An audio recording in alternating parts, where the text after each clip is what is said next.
قائد اعظم کو تو گویا کہ ہندوؤں نے دھکیلا ہے مسلم لیگ کی طرف اور پاکستان کی طرف. تو نے اچھا ہی کیا، دوست سہارا نہ دیا، مجھ کو لغزش کی ضرورت تھی سنبھلنے کے لیے. اس کے برعکس دیکھیے علامہ کا معاملہ جو ہے وہ بڑا مختلف ہے.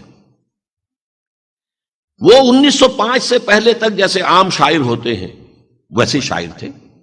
اسی زمانے میں انہوں نے ہندی ترانہ بھی کہا ہے، ہمالا کی عظمت کے گیت گائے ہیں، ایک نیا شوالا بھی بنانا چاہا ہے، گل و بلبل کی شاعری بھی ہے، ہجر و وصال کے قصے بھی ہیں، اور کی گود میں بلی دیکھ کر سب کچھ لکھا ہے جو ہوتا ہے اردو شاعری میں جو ہوتا تھا.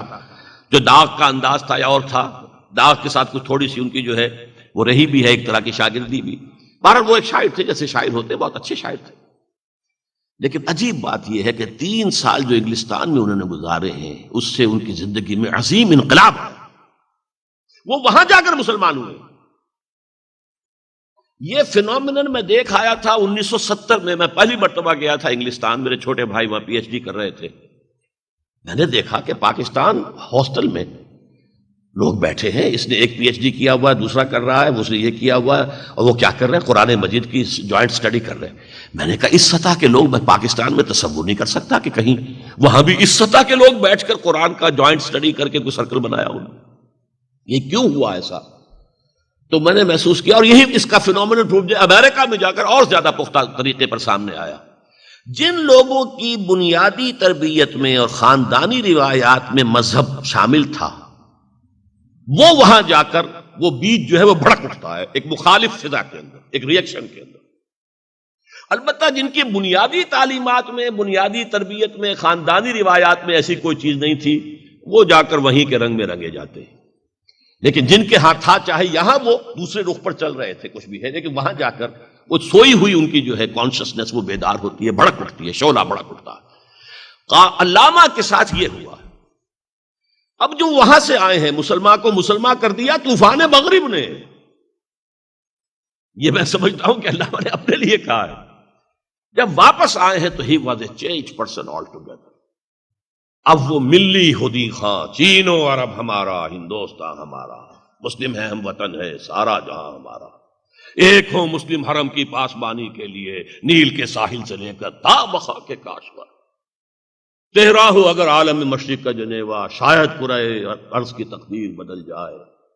اور یہ کہ انہوں نے ایک امید افزا پیغام دیا، کتاب ملت بیضا کی پھر شیرازہ بندی ہے، یہ شاخ ہاشمی کرنے کو ہے پھر برگ و بر پیدا.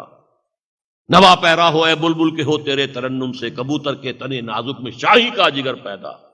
سبق پھر پڑھ شجاعت کا، عدالت کا، صداقت کا، لیا جائے گا تو اس سے کام دنیا کی امامت کا. بڑا کنٹراسٹ ہے. اقبال سے پہلے ہمارا قومی شاعر تھا حالی. حالی کے ہاں صرف مرثیہ ہے. ابھی آپ نے 2 شعر سنے تھے زین العابدین صاحب سے، اس سے بھی کہیں زیادہ اہم شعر جو وہ ہے جو سرنامہ ہے مسدس کا. پستی کا کوئی حد سے گزر نہ دیکھے، اسلام کا گر کر نہ ابھر نہ دیکھے، مانے نہ کبھی کہ مد ہے ہر جزر کے بعد، دریا کا ہمارے جو اتر نہ دیکھے. اور آخر میں پھر جو انہوں نے مناجات کہی ہے، اے خاصا خاصان رسول وقت دعا ہے، امت پہ تیری آ کے جب وقت پڑا ہے، وہ دین جو بڑی شان سے نکلا تھا وطن سے پردیس میں، وہ آج غریب الغربا. مرثیہ ہے. اقبال کے ہاں مرثیہ بھی ہے. صقلیہ والی نظمیں آپ کو سنا چکا ہوں میں. وہ ایک بچی شہید ہو گئی تھی فاطمہ نامی، اس کے اوپر جو نظم ان کی ہے. اور پھر لیکن امید افزا پیغام، نکل کے صحرا سے جس نے روما کی سلطنت کو الٹ دیا تھا، سنا ہے یہ قدسیوں سے میں نے، وہ شیر پھر ہوشیار ہوگا. اور دیار مغرب کے رہنے والوں، خدا کی بستی دکان نہیں ہے، کھرا جسے تم سمجھ رہے ہو وہ افضل کا معیار ہوگا. یہ ولولہ، یہ نعرہ، یہ پر امید پیغام، اور اس میں پھر وہ کہ آسماں ہوگا سحر کے نور سے آئینہ پوش، اور ظلمت رات کی سیما پا ہو جائے گی. پھر دلوں کو یاد آ جائے گا پیغام سجود، پھر جبھی خاک حرم سے آشنا ہو جائے گی. آنکھ جو کچھ دیکھتی ہے لب پہ آ سکتا نہیں. یہ اندر کی آنکھ والی بات ہے، اس آنکھ کی نہیں. یہ باطنی بصیرت. آنکھ جو کچھ دیکھتی ہے لب پہ آ سکتا نہیں. محو حیرت ہوں کہ دنیا کیا سے کیا ہو جائے گی. شب گریزاں ہوگی آخر جلوہ خورشید سے، یہ چمن معمور ہوگا نغمہ توحید سے. یہ بات اصل میں اس ملت اسلامیہ ہندیہ میں ایک ولولہ پیدا کیا ہے اقبال نے. احیاء امت، احیاء ملت، احیاء اسلام. اور دنیا کے اندر پھر دور آئے گا غلبہ اسلام کا. اور چاک کر دی ترک نادا نے خلافت کی قبا، سادگی اپنوں کی دیکھ اوروں کی عیاری بھی دیکھ، اور تا خلافت کی بنا دنیا میں ہو پھر استوار، لا کہیں سے ڈھونڈ کر اسلاف کا قلب و جگر. یہ پیغام دیا. یہ ہے اصل میں فرق. قائد اعظم کے ہاں یہ چیز نہیں تھی جو اقبال کے ہاں تھی. اس کیفیت میں، اس پس منظر میں 1930 کا مسلم لیگ کا جو ہے اینول سیشن الہ آباد کا، اس میں قائد اعظم اس کو علامہ اقبال کو بلایا گیا. وہ خطبہ لینڈ مارک ہے. اس سے پہلے کی مسلم لیگ کچھ اور تھی، اس کے بعد کی مسلم لیگ کچھ اور ہے.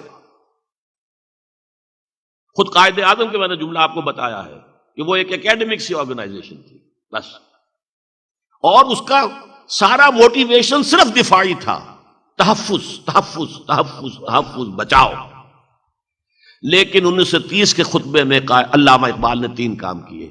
ایک، مسلم نیشن ہوڈ کو خالص عمرانی اصولوں اور دلیلوں سے ثابت کیا کہ مسلمان ہر اعتبار سے وہ مسلمان ایک علیحدہ قوم ہے، وہ کسی اور قومیت میں ضم نہیں ہو سکتی.